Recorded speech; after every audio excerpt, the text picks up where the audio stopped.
తెనాలి రామకృష్ణ కృష్ణదేవరాయలకి ఎంత భాషపడ్డాక తెలియదా అలాగా దానియేలు కూడా అలాగా. అయితే దానియేలు దేవుడినే నమ్ముకునేవాడు. ఈ రాజు కూడా ఇది అనేవాడు కాదు, ఈ దేవుడిని ప్రార్థించుకొని చేసేవాడు. దానియేలు కిటికీ తెరిచి ఆ ఎండ దగ్గర మోకలేసి ప్రార్థన చేసేవాడు అన్నమాట. దానియేలు అలా చేస్తే ఆ రాజు చుట్టూ ఇంకో మంది మంత్రులు ఉంటారు కదా, దానియేలు దానియేలు దేవుడు గొప్పే కాదు, అదంతా వేస్ట్, ఆడే వేస్ట్ అని ఎగతా చేస్తుంది. రాజుకి తప్పు సలహాలు ఇస్తారు అన్నమాట. ఏంటని, మనము ఇంకో దేవుడిని పూజించకూడదు, ఒక దేవుడు పెడతారు అనమాట, ఆ దేవుడినే పూజించాలి. పూజించకపోతే పూజించాలనుకో సింహాలు గోపులో పడదు, సింహాలు ఆకలి అందరూ చేస్తారు. ఏది అవి తీసుకొని చూడకుండా తిట్టి మూసుకొని చేసుకొని ప్రార్థన ఎవరికి తెలియదు, భయపడలే. ఏసై బిడ్డ ఎప్పుడు భయపడరు. తలుపులు తెలిసి అది దిక్కులు తెలిసి ప్రార్థన చేసింది.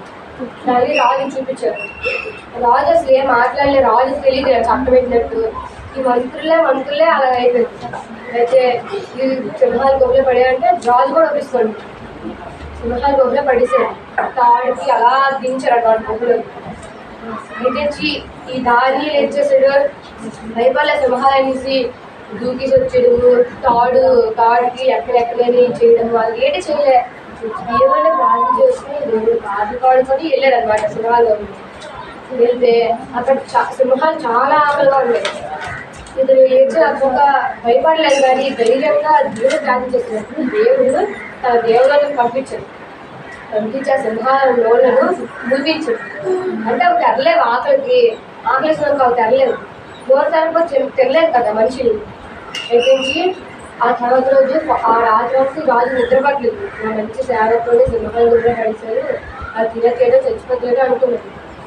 ఆ తర్వాత రోజు ఆ మూత తీసి దానియేలు అంటే కలకలు కాసేపు చచ్చిపోయి అనుకున్నాడు.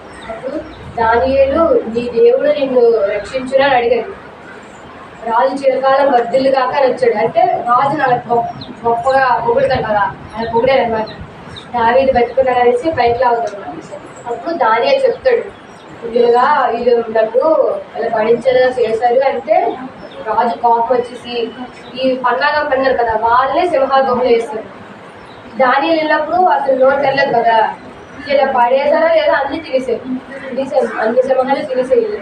వాళ్ళ ఒక్కలే వాళ్ళ కుటుంబం మొత్తాన్ని వేస్తారు, వాళ్ళ అమ్మని, వాళ్ళ నాన్నని, వాళ్ళని, వాళ్ళ పిల్లలకి అందరినీ వేస్తారు.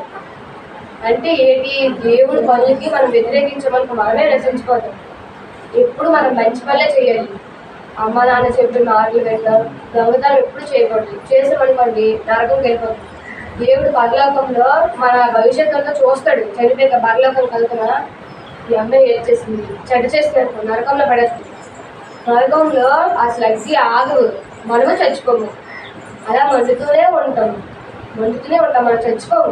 అక్కడ రకరకాల పురుగులు అన్నీ ఉంటాయి కలిసి. మనం వేసే అప్పుడు అంటే ఏం లాభం, అదే భూమి మీద ఉన్నప్పుడే కదా మంచిగా ఉండొచ్చు కదా. ఆ మంచి పనులు చేసామనుకో పరలోకంకి వెళ్తాం, మనము దేవుడికి మోగుతాం. మంచి పనులే మనం ఎప్పుడు చేయాలి, దేవుడికి వ్యతిరేకించకూడదు. ఎప్పుడు అంటే మీరు ఇప్పుడు అబద్ధం ఆడకూడదు, దొంగతనాలు చేయకూడదు, ఎలుతురుని కొట్టకూడదు, పక్క వాళ్ళు తిట్టకూడదు, మీ తల్లిదండ్రుల మాటల్లో చక్కగా వినాలి. అర్థమైందా? మీ టీచర్ గారి మాటలు చక్కగా వినాలి, పెద్దలని గౌరవించాలి, చక్కగా పిలవాలి. తాతయ్య, అమ్మమ్మ, నాయనమ్మ, మావయ్య, అక్క, అన్నయ్య అని పిలాలి. అర్థమైందా? ఎలా పెడితే అలా పిలకూడదు, బూత్ మాటలు ఆడకూడదు, ఎవరికి కూడా తిట్టు తిట్టకూడదు. అలా ఇలా అన్ని ఇలాంటి మంచి పనులన్నీ చేస్తే యేసయ్య మనల్ని దీవిస్తాడు. దేవుడు వాక్యం దీవించింది కాక. ఆమె ప్రతిరోజు సండే స్కూల్ రండి. క్రిస్మస్ రోజు